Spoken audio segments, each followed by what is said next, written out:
Okay, so nobody's getting the truth from the mainstream media, folks. It's well past time to open your eyes, your ears, and your mind.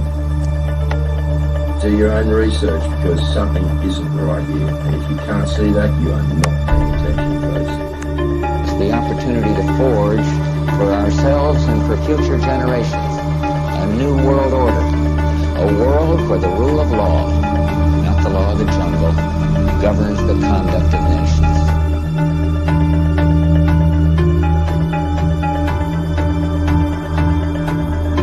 So let's look at each one of these and see how we can get this down to zero. Probably one of these numbers is going to have to get pretty near to zero. Now that's back from high school algebra, but let's take a look. First, we've got population. The world today has 6.8 billion people. That's headed up to about 9 billion.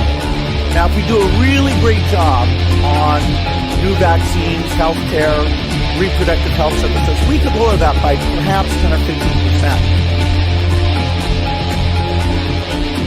The important message that we need Australians to get vaccinated as quickly as possible. In line with that, I do encourage all Australians to please go and book your vaccinations as soon as you can if you haven't already done so.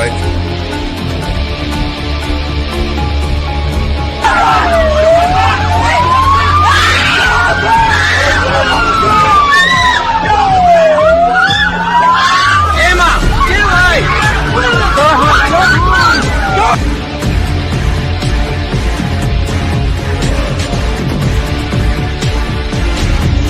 When we are successful, and we will be, we have a real chance at this new world order, an order in which a credible United Nations can use its peacekeeping role to fulfill the promise and vision of the UN's founders.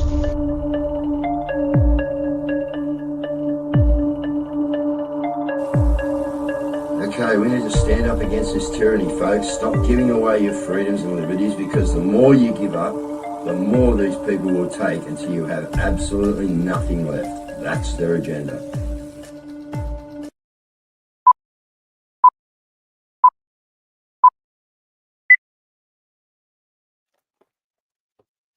All right, good evening, folks. How are we? All right. Cheer me up, guys. You know, sometimes you have one of them days. Today, I'm having one of them days when you just like don't know what the world's really doing to you, but it's coming at you hard. So the good thing we know about is when shit's coming at you hard, you know you're on track. Okay, but anyway, yeah, one of them days I just haven't got that much faith in humanity, guys. I have, but people just keep taking it away from you, and it's really difficult to deal with sometimes. But anyway, we're here. We give you the honest truth every night, and that's the honest truth today, guys. Yeah. But anyway, let's go. Next week, supposedly a big change for millions of Aussie workers, guys. All right. And what's that about is, you know, this is the things that they're worried about. This is the irony of it, guys. All right. This is about not being able to have your boss ring you. I mean, it's such a needed necessity to know that you can sleep instead of going out to earn some overtime. All right. You know, so this is the major thing that they're worried, you know, like, isn't there some other things that we could be worrying about? I mean, you wonder why you haven't got much faith in. Yeah, well, I haven't got any faith in the government. Okay, so again, we're having a lot of stuff handed over, guys. All right, down in Victoria, I got a couple of clips on here. But Labor just don't care about our private industry, guys. They are ripping it down quicker than we can actually do much about it. You know what I mean? There's no privacy industry out there. You know, they're not charging company tax for all the people that are just rape, pillaging and plunder in this country. And, yeah, it's just getting a bit monotonous, isn't it, when you know so much, you know what I mean? Now we got Ryan Park, you know, this NDIS thing, the government, you know, this is going to be an absolute debacle, guys. They're going to take kids off the scheme that they've hurt, you know. The government's the one that's created it, like I said last night. Now they're going to rip them off the scheme, put them into another scheme. A lot of people are worried, and why wouldn't you be? You know, why wouldn't you be? It's going to be an absolute nightmare. So, again, you know, I just, yeah, Ryan Park's going to, you know, he's up against the federal government, which, you know, Ryan, you're not good enough for the job anyway, mate. You won't get there. Someone's got something to say about it. Our guest. Do you want me to bring him in? Yeah, come on in. Yeah. Oh, sorry, Caz. Go. Yeah, Phil, how you going, mate? Yeah, good. About that. Yeah, it is good to be back, mate. It is really good to be back. I've been out there on the road, just treading the treads and talking to everybody, literally everybody, and they all know that it's not right, that something's not right. They don't know what to do. They don't know what's right and what's wrong. But yeah, just on what you were just talking about, the NDIS scheme thing. I can drop some interesting facts in there for you. Found out literally today. How is that for the creator for providing? There you go. So I know someone who's working in the scheme, and they were just telling me that they have all of a sudden started listing and paying pedophiles instead of prosecuting and paying them through the NDIS scheme to be under mental disorder. This is the MAP thing, minor attracted person thing, mental disorder, and they're actually paying them to exist and survive. Thing is, they also ask them to attend certain, events and whatnot, as the NDIS scheme requires them to do. She's a carer of a person who was abused by one of these MAPs. I refuse to call them that. They're pedophiles. End of story. Yep. Otherwise, I'm a gardener and I need a lot of fertilizer. Anyway, they refuse to let these carers of the people who have been abused by pedophiles know that there is people that are under mental anguish payments from NDIS attending the same scheme as the people that have been abused. And some of these people that have been abused haven't really got the mental aptitude to not be taken by these people again, logically and that sort of stuff. Come with me, do this, blah, blah, blah. And so that's happening. And also that a lot of the police and judges who get charged with pedophilia or something similar to that actually end up on the NDIS scheme, again, getting payments for mental anguish and mental disorders. And so they get stood down if they do get stood down or stepped aside, but they continue to get paid by the government in these through the NDIS scheme. Yeah. Oh my God, I did not know that. Well, actually, it's really. We've got a couple of pedo things, so I actually might run them. We've got this one in Perth. Teacher is behind bars tonight, accused of sexually assaulting a toddler in his care. The 28-year-old also faces charges of indecently dealing with and recording 3 other children. Police tonight warning there are more victims. Until February, Kurt Charlton was a registered primary school teacher. Now, the 28-year-old, who moonlighted as a babysitter, stands accused of the ultimate betrayal. The youngest alleged victim, an 18-month-old girl in Scarborough.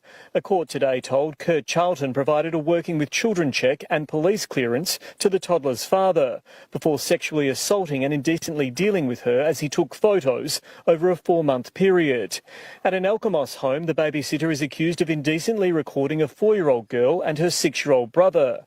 Police allege he also set up a phone at a home in Hamilton Hill to secretly record an 8-year-old girl while she was naked. The court heard when officers searched Kurt Charlton's Nollamara home, they found a phone containing indecently recorded photos of the children. That one and this one. Boy there will not serve a single day behind bars after being caught with some of the most depraved, horrendous child abuse material that is out there. Trigger warning on what I'm about to say. This man was caught with toddler rape videos. He was given a 15 to 18 month sentence, wholly suspended, but a conviction was recorded. The reasoning will make you laugh. Well, it made me laugh. His reasoning is the judge has let him walk away from prison because prison will not be good for his ongoing rehabilitation. Yeah, because even in prisons they have morals and standards, and their morals and standards are far higher than his, and he would probably enjoy he probably enjoyed the same action as he was giving other people, other minor people.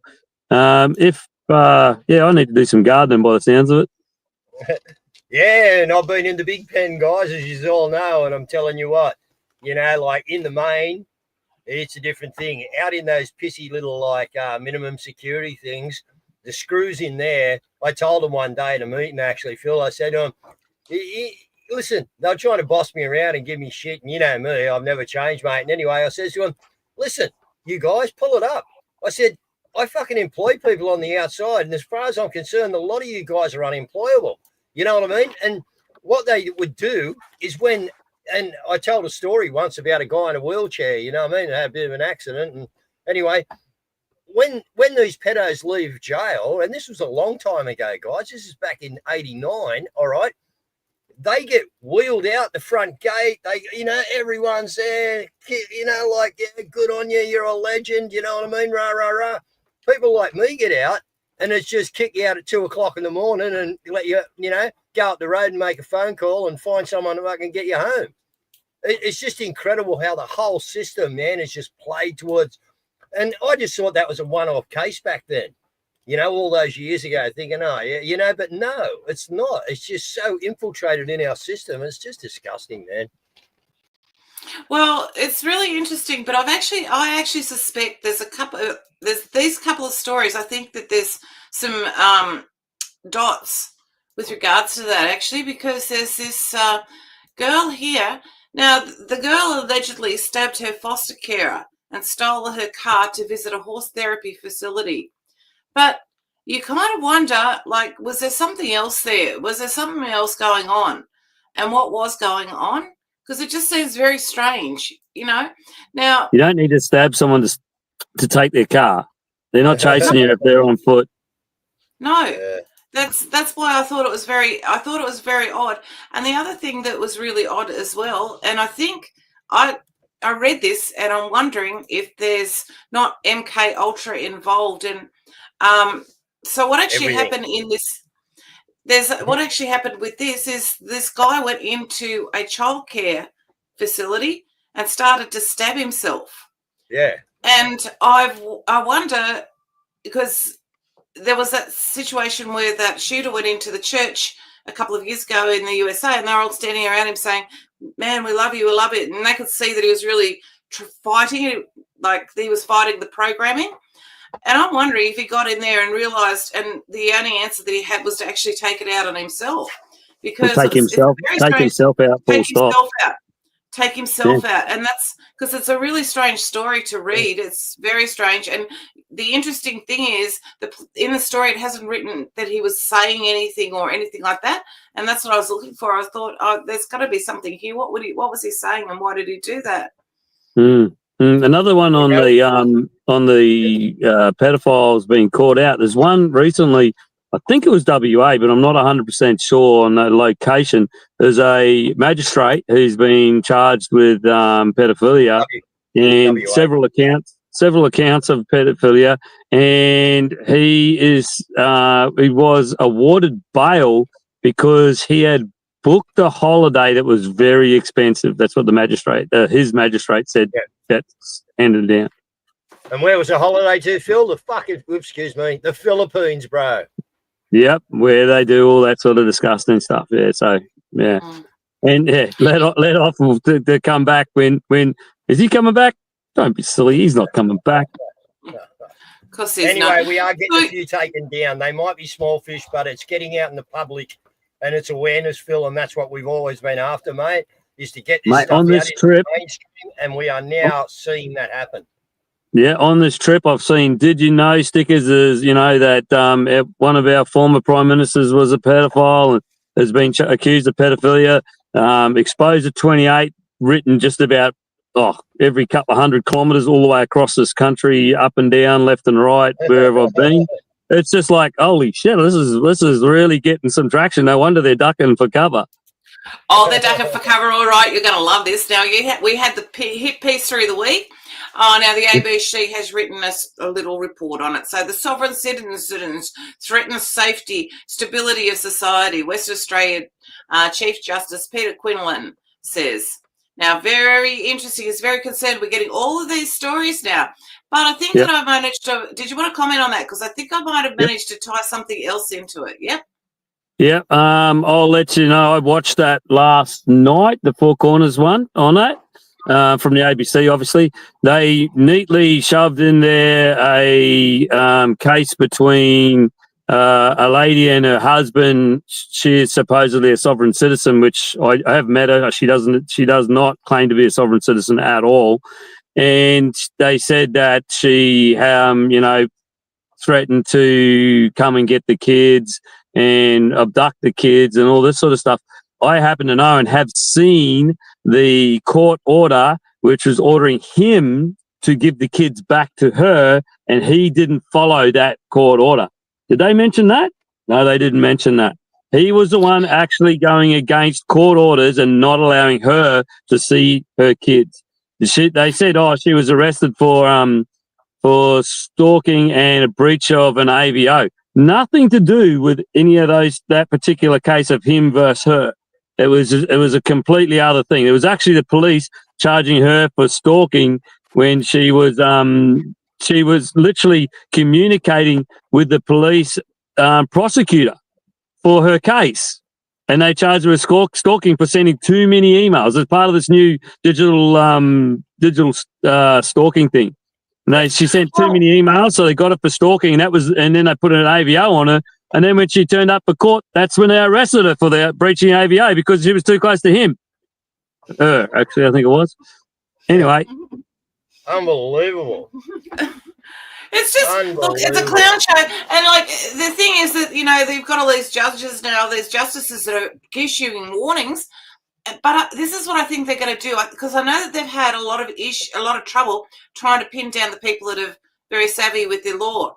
I actually listened to the wording of this one really closely. Have concerns about a parliamentary inquiry into cults and outlawing coercive behaviour in cults and religious groups. A leaked email from the office of Renee Heath, a Victorian MP, says one of her staffers was emailing the Samuel Griffith Society, which is a conservative legal group, legal think tank, encouraging them to make submissions against the inquiry. And the concern really here is that by outlawing coercive practices, this is going to be yet another set of laws at the disposal of the Victorian Labor government that could be potentially manipulated to crack down on churches. And when you look at the direction of here in New South Wales, we have the Conversion Practices Act. It says even if a person consents to conversion practice, which could include something like prayer, they're unable to do so, and the minister or the pastor could get in trouble.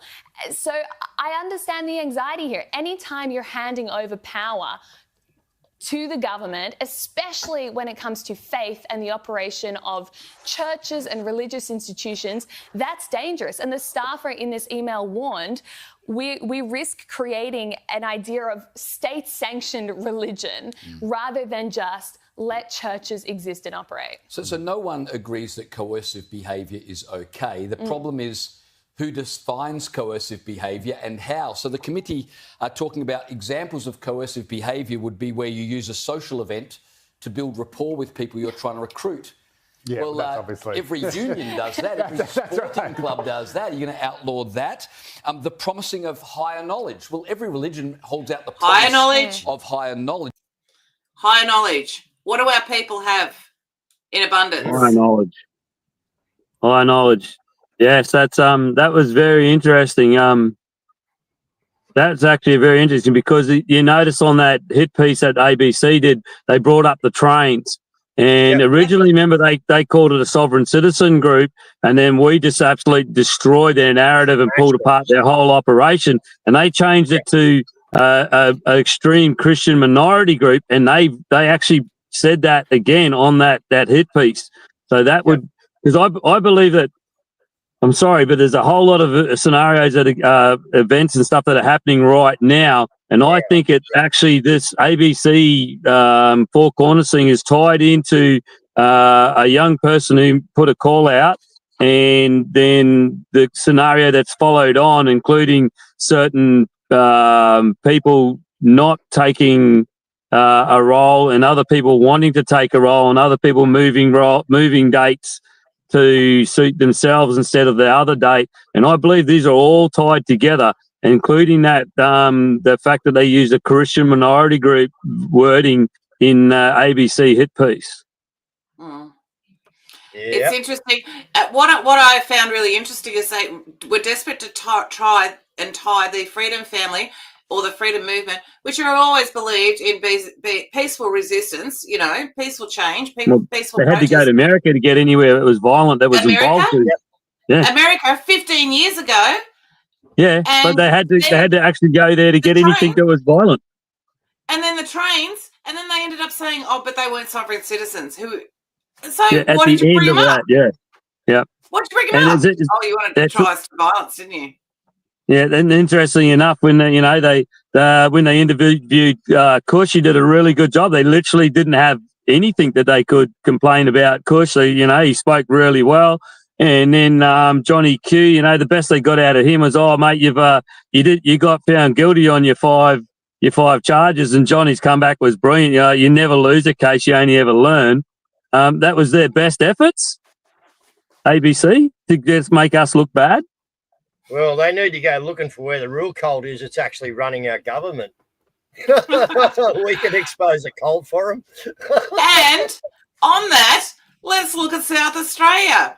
All right, so it's basically the Emergency Management Miscellaneous Amendment Bill of 2024. Under the amended General Powers Section 25 of the Act, the state coordinator and authorised officers are given the power to issue directions in any form without limitation. These directions may contravene another law of the state, affect individuals' personal rights, and may use force to ensure compliance. These directions can include breaking into any land, building, structure, or vehicle, taking possession or assuming control over any land, body of water, removing or destroying building structures, vehicles, vegetations, and even animals, ordering real estate owners to forfeit control of their properties, removing people or animals, directing people to submit to a decontamination. Right. Should we unpack that? Yeah, go for it, Phil. Do you need it up on the screen still? No. Sorry? I just was going to leave it up on the screen, but that's all right. You don't seem to need it. No, I'll actually probably have to get you to read it each line out. But I'll start off by, I have contacts in places which a lot of people don't. I have had this literally verified. It did pass the day before yesterday through the upper house. It has gone for royal assent. I think it was today it was going for royal assent, but that was guaranteed to be a tick and flick. So we'll be going through for sure. So this is in South Australia at the moment. It's just like they pass laws in Queensland, or legislation, not laws because they're not lawful, in Queensland, and then it becomes Australia-wide, or they use it Australia-wide. What was one of the first things they were going to allow to be do again? Breaking into land, building, and structure or vehicle. Without so that's trespass straight up. Yeah, without any government direction, Phil, they can just do it, mate. Anyone, just bang. You're under Yeah, that, you do it. We'll unpack that when we get further down. Yeah, I agree 100% with what you're saying there, mate. Yeah, so that's basically trespass no matter what. So that's their version of trespass. Next one. Taking possession or assuming control over any land, body of water. Well, land or body of water, we know why they have to do that, because we don't actually live in Australia. We actually, Australia is Norfolk Island. That's why President Trump put a 12% tariff on Norfolk Island and only a 5% on Australia, because Norfolk Island is actually Australia, and Australia's landmass, or what we know as Australia's landmass, is governed by Norfolk Island. Next one was that one. The next one was removing or destroying building structures, vehicles, vegetations, and even animals. You're right. That one's actually, the last two are actually more important than you realise. Destroying a structure or a vehicle, that's okay, but that can be replaced or you can go somewhere else. Destroying vegetation or animals, that's your food source. So when the shit hits the fan and they take control, they will come. They've already made it illegal to grow vegetables in the backyard of your house in Victoria. They've already made it illegal to keep animals in pretty much anywhere. And now they're making it so that they can just go and take them off you and destroy them. That's because when they have control of the food source, that means they have control of you. What was the next one? Ordering real estate owners to forfeit control of their properties.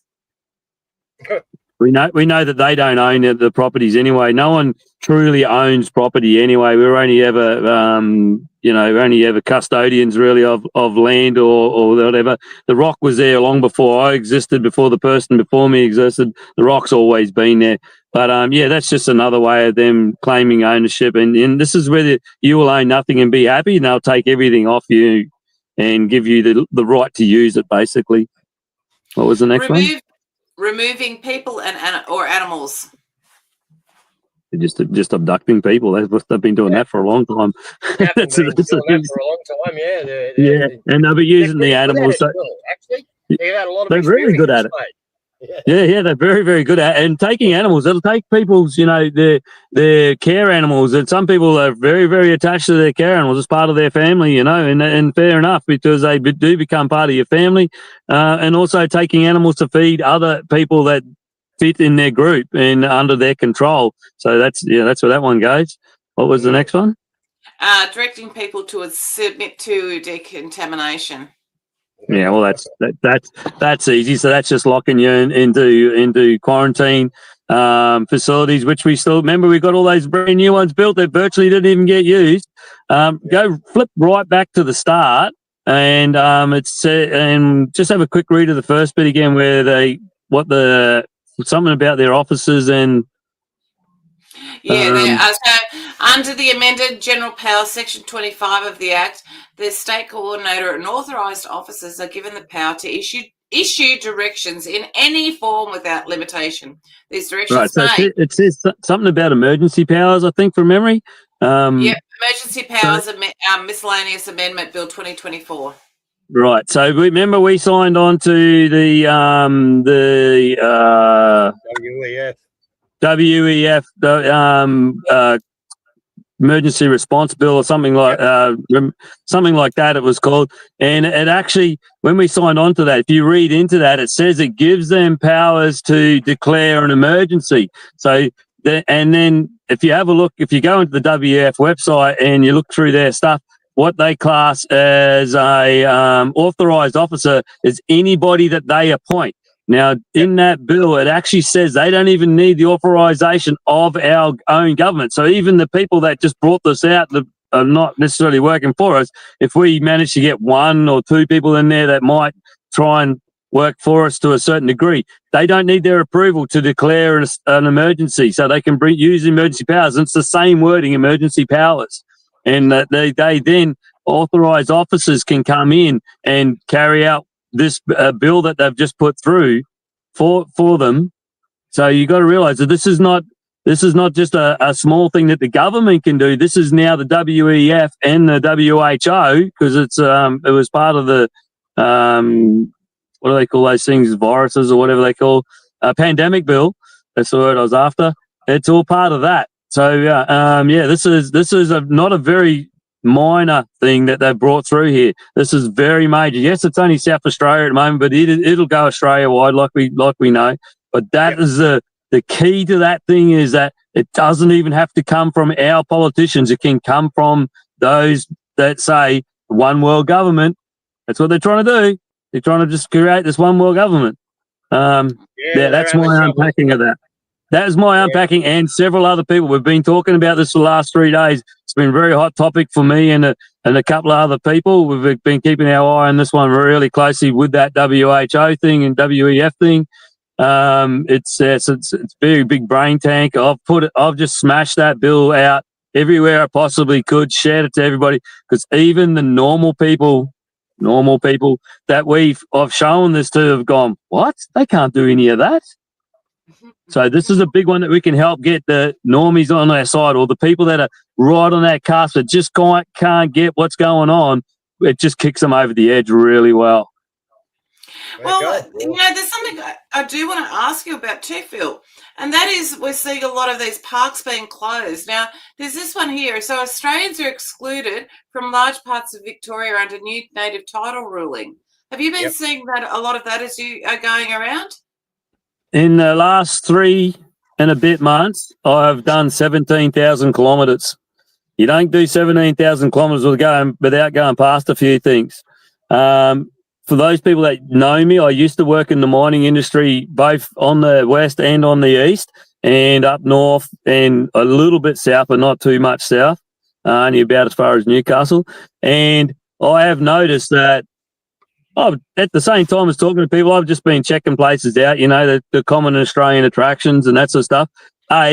When you're in WA, you have to pay to see them because it's now Parks, Wildlife and Attractions, and they charge, even the local Australians charge $17 to see any local attraction. And then when I have a certain map system on my at my disposal, which is not linked to anything and has a lot of tracks and other features on there that most people don't get, like where mines are, where quarries are, even disused mines from way back in the 1800s.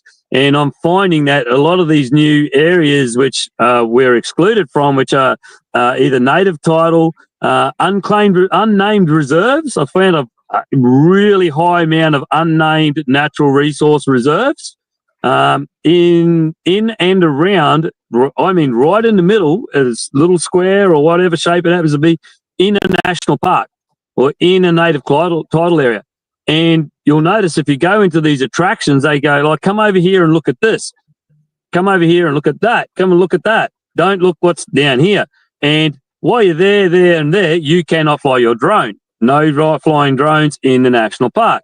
Why is this?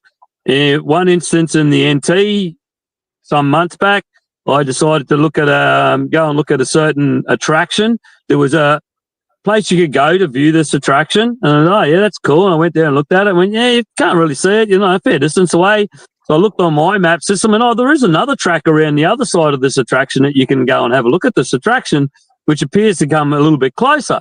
And so I did that. I went down this track, which hadn't probably been used in 30 years, I reckon, going by the growth and the gradient of the track. And I went down there and I got to the attraction, had a look and went, yeah, that's really cool. That's, that I can see why that's a bit of a feature and why the people want to see this. The track continued on. So I continued on down this track because it was heading roughly the direction I wanted to head anyway. And guess where I popped out? I popped out on a beautiful tar seal road in the middle of the NT, which I'd just been travelling for days on dirt shale roads that rip tyres to shreds. And they travel all the way through the NT up from top to bottom if you don't follow the main three ways direction. And so I look into this road and I actually followed it for quite a while. This beautiful tar seal road travels right the way across the NT. And it's a beautiful tar seal road where all our roads are dirt. It travels all across a lot of farmland. So I started looking into it, and apparently there was a bit of a hoo-ha from the farmers, which was kept very quiet because they just took land off the farmers to build this massive road, which has 4-trailer road trains going full noise down it all day and all night. And they're taking our iron ore and they're taking it to a certain location where they put it on a barge and they take it 200 kilometres offshore and load it onto ships. Why did they pick 200 kilometres, I wonder? That's a strange number, or is it? Anyway, that's whole another story. But yeah, so these areas and these places where you can't go and you're not allowed to go anymore, they're hiding the resources that they're raping from this country because they are stepping that up 102 or probably 2,000%. They are really kicking in. You know why they're kicking into overdrive on the resources? Because it won't be long. We're not going to let them take them anymore. Yeah. Because that's why it's falling down, it's crumbling. What happens when you own a business and it's going under? Quite often people will rape and pillage that business for all it's worth until it goes under. That's what they're doing. That's why you can't get into these national parks. That's why you got areas you're not allowed to go to anymore. Another thing with the native title thing that I've picked up on a lot of signage and reading into it a lot, it says held in trust for, whatever Aboriginal community corporation. Okay, it's an Aboriginal corporation. This is what we usually bang on about, right? Oh, they're all corporations. Hang on a minute. Held in trust by who? Who's actually holding that land in trust for them? If you look into it, guess where all the numbers go? They go back to BlackRock, all those companies. They're Vanguard. They're held in trust by them. You know why they're held in trust? And they've just gotten off. They've just knocked him off, have they? Not yet. Well, you can't. Vanguard, BlackRock, Vanguard, BlackRock. Now we're going to go on Facebook. Vanguard, BlackRock, we'll just whack that up and I'll just say, Stu, dire straits, brother. Anyway. Well, it's really interesting that he should talk about that because Fred Paul actually gave a really good example. And saying, Doc, I was cooking yesterday and while chopping onions, I sliced a huge chunk off my finger. When I went to get a tea towel to soak up all the blood, I knocked a pot of boiling oil over onto my leg, giving me what looks like now 3rd-degree burns. I then slipped on the oil and banged my head against the edge of the bench, and now I keep getting dizzy spells. Is there anything you can do for me? And the doctor replies, oh, mate, that sounds pretty serious. Let me get a bunch of my fellow doctors, nurses and pharmacists around so we can work out a solution. Can you come back in 3 days? Well, that's what happened in Canberra this week. Virtually every politician at the federal government's 3-day productivity conference has spent his or her entire career in politics, supposedly acquiring all the skills necessary to get things done. And now they are in their 2nd term of government. You'd think they'd know enough about politics to just get on with the job, especially now as the country is sliding further and further into the abyss of economic decline and despair. But no, after a career in politics, they still need to sit around a table for 3 days to come up with ideas. They are literally admitting they are useless at their jobs. And another thing, how can the Prime Minister, Treasurer and a bunch of cabinet ministers find the time to sit around a table spitballing ideas that will probably go nowhere? If they can take 3 days off, then they are either overpaid or have too many staff. These frauds wouldn't last till morning tea in a real job. No, they In would. 4 days, they done 27 hours, mate. Most of it was morning tea, afternoon tea, have a break here, a break there, spend an hour talking shit here. Like, fuck. Phil, you just... Then gave a tea, then a cocktail party. Like, fuck off. Phil, you just got booted when you named Van... They obviously didn't like the unpacking of that document. Yeah. No. You just got booted when you mentioned... They obviously didn't unlike... Yeah. Sorry. Yeah. They obviously didn't unlike the unpacking of that document because they can cut me off internet-wise because obviously it's running through their system, but they don't understand the software and that I've got and the what I'm using to make this call or this thing. So they can cut me off, but they can't stop me getting back on again. Yeah. So where were we going? So the reason that all of a sudden it's held in trust by by BlackRock and all those sorts of things, right, is it's actually held in trust against our GovCo Corp debt. So when the GovCo Corp goes under and their debt is recalled, they're going to say all this land here was held in trust against that debt. Yeah. Against that debt. So a lot of people have actually believed for a while, and I didn't really know how, that our land was being transferred to foreign entities. And so once I noticed a few of these particular, and someone else noticed it as well. He might have even noticed it before me. He might have brought it to my attention, but then we started looking into it, and this is where it's gone, and why they're handing so much native title land back. I mean, I personally, I think handing that native title things done right is not a problem. I don't have any dramas with that. But when it's held in trust, and then these people that think they're getting their land hand back to them are not. All they're getting is the use of the land. Okay. Well, yeah. It's happening across all forums as well, because we have this from the farmers. This is actually a politician talking about it. Poor.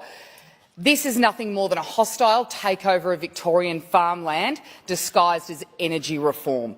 And the level of delusion that I have heard come from the other side regarding this week is absolutely mind-boggling. It's an unprecedented power play by a government hell-bent on bulldozing over regional communities, all in the name of centralised control and ideology.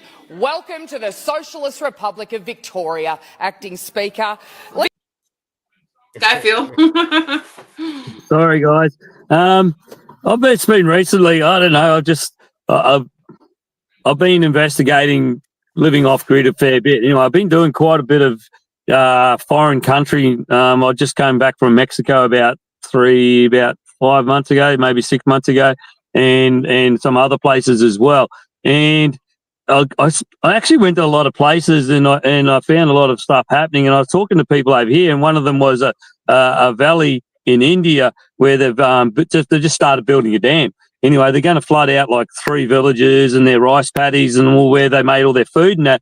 And everybody over here just goes, "Oh, they can't do that. That's just that's not humane. That's unhumane." What you just played is exactly the same thing in this country, and yet the people just hear that they go, "Oh, well, that's what they need to do to get green energy." Which, I mean, I was driving past a certain port in Australia. People will know where that port is that have seen it. 7 wind farms on the port, ready to be trucked to wherever they're going to go. We know the resources involved in. Well, A, they're using our coal to make the steel. B, they're using our iron ore to make the steel.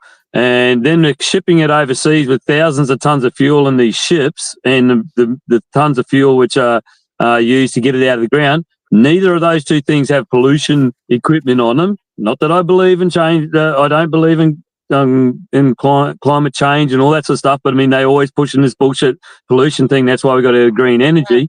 And then they make all the steel and they weld it all together or whatever, and they bring it back here. Every one of those gen sets that's up on top of those things holds 800 litres of gearbox oil, because they have to slow the wind speeds way too fast for the generators. They have massive gear sets in them. Has to be changed every 6 months, that oil, and it's no longer usable after they change it. And then they have a lifespan of about 10 years, and then they're kaput, those things.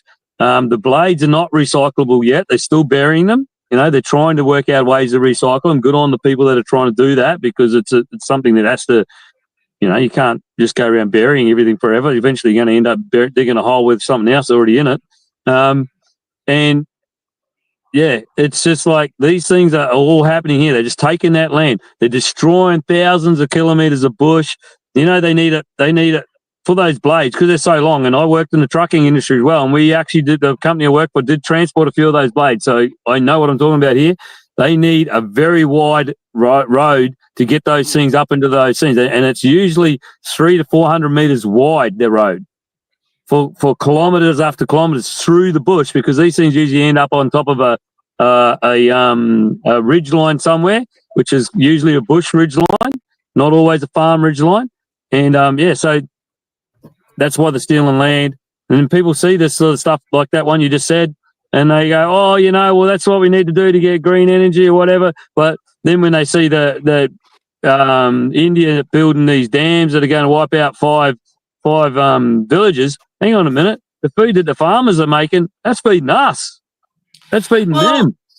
And the crazy thing about it is I always find these latte sipping inner city greenies, oh yeah, they've always vote green, except when they're going to put windmills off their own, in the ocean, off their own backyard. Suddenly they're all up in the air. They want them somewhere where they can't see them, which is on farmland.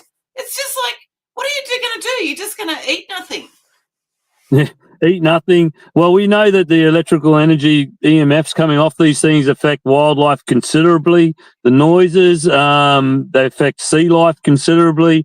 I mean, anybody that doesn't believe that, you go and sit underneath one and see how long you stay there for yourself. Because when they build them, they set frequencies into the towers, Phil, to actually either, manipulate the marine life or the on-land life. They can set the frequencies when they construct the towers, guys, to give out the drone. You know what I mean? And this is what they're doing. Okay. Anything that's round can make a frequency because it's a drum type thing. So the height, the diameter, the taper, all that sort of stuff makes a difference. Yep. Anyway, all right. The speed that it runs out as the blade goes past the actual tower, that's another frequency. Yep, they got it all planned, mate. They've been doing it for a long time. We're being taken out by my new favourite band, Cliff Edge, and it's Digital Chains. So, Phil, final words, and Dave, if you'd like to wrap up, and I shall press play. Digital Change, yeah. Look, cool, excellent. Don't use AI, guys. I've got everybody telling me I did this on AI or that on AI. You are teaching AI. Stop doing it. Stop using AI. Use your own brain. It's actually far more powerful than AI. You don't need it. Stop using it for everyday crap. Everybody, it's just driving me insane. I did this on AI. I did that with AI. I found out this on AI. Do your own research. Look for yourself. Think for yourself. We come to where we are today because we have a very powerful mind. It's the imagination. We can see what we need to see. Stop using AI. There you go. There's your lecture from Phil for the night. It's good to see you, Phil. It's been a while, mate. And, you've always got the goss on some topic. It's amazing we brought in the topics that you've actually got the goss on, because I haven't even talked to you for 6 or 7 months. But anyway, well done on what you're doing. Look, guys, we're just showing you again, okay, the tyranny that's coming our way. All right, we need to do something about it. That is educate the masses. Right, that's what we're on about it, guys. All right, that's what we do. Okay, so again, thanks for being out there, Phil, doing what you're doing. Thanks to everyone involved. We'll talk to you soon. Good night, Thanks guys. what you guys do, eh? Thanks heaps.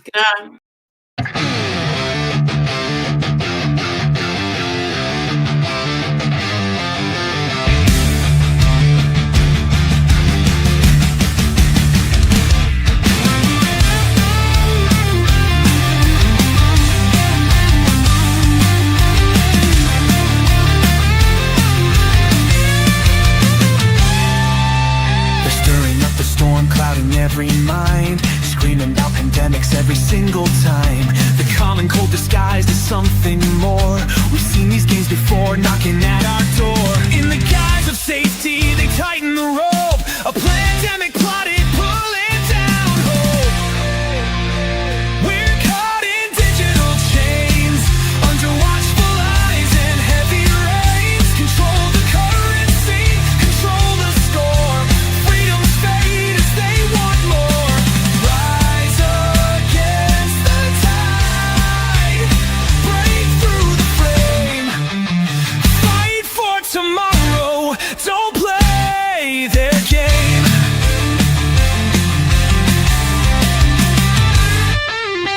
Cameras on corners, eyes in disguise. Social credit score, punish and prize. Behave and earn a coin to buy your daily bread. Misstep once and they fill you with dread. Digital ID, your soul's barcode. Freedom traded for their heavy load.